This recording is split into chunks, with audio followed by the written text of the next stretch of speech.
धर्मो रक्षति रक्षितः।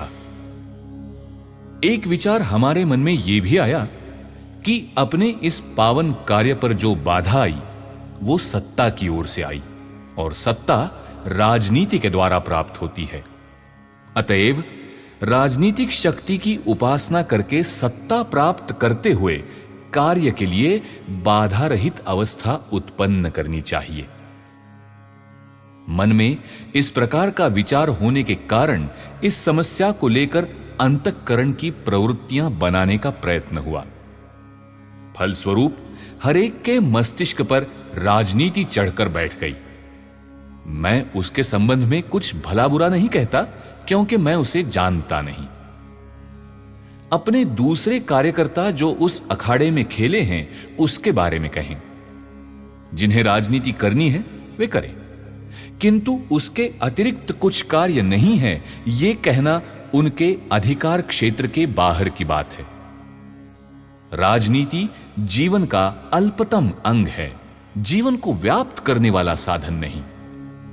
कई लोगों के मन में ये भी विचार आए होंगे कि यथा राजा तथा प्रजा के अनुसार जनता के मन पर प्रभाव उत्पन्न करने के लिए सत्ता लेनी चाहिए, किंतु आजकल तो जनतंत्र का जमाना है, अतः अब तो यथा प्रजा तथा राजा हो गया है।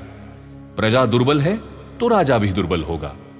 प्रजा यदि भयातुर, विश्वासहीन, चरित्रहीन तथा अभारतीय तत्वों से प्रेम करने वाली होगी तो राजा भी वैसा ही होगा।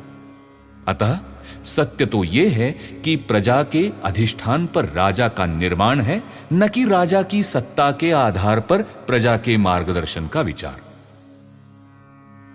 इस विचार के साथ ही यह विचार भी उठता है कि राजनीति से दूर रहकर अपने राष्ट्र को वैभवशाली कैसे बनाएंगे। हम कई वर्षों से काम कर रहे हैं। हमने कहा कि शक्ति संपादन करके हिंदू राष्ट्र को स्वतंत्र करेंगे, किंतु अंग्रेज जाते जाते करोड़ों लोगों को निराश्रित कर गए। हमारी मातृभूमि का एक खंड भी हमसे अलग हो गया। हम ऐसे ही बैठे रहें तो और भी टुकड़े हो जाएंगे तथा समाज डूब जाएगा, ऐसी स्थिति दिखती है। क्या हम बैठे ही रहेंगे? हमारी यही गति रही तो जो पुनः नहीं होना चाहिए वो भी हो जाएगा, और इस प्रकार केवल पराभूत भावना ही अपने पास रह जाएगी। इस प्रकार की पराभूतता और निराशा के विचार आना भी संभव है। आज अभारतीय विचारों को लेकर काम करने वाले लोग सर्वसामान्य जनता को आकृष्ट कर अधिकार प्राप्ति की इच्छा लेकर चलते हैं। यदि उनकी इच्छा पूर्ण हुई तो हम रहेंगे कि नहीं, ये भी विचार। एक ने तो कहा कि इस कार्य का कोई व्यावहारिक स्वरूप न होने के कारण राजनीतिक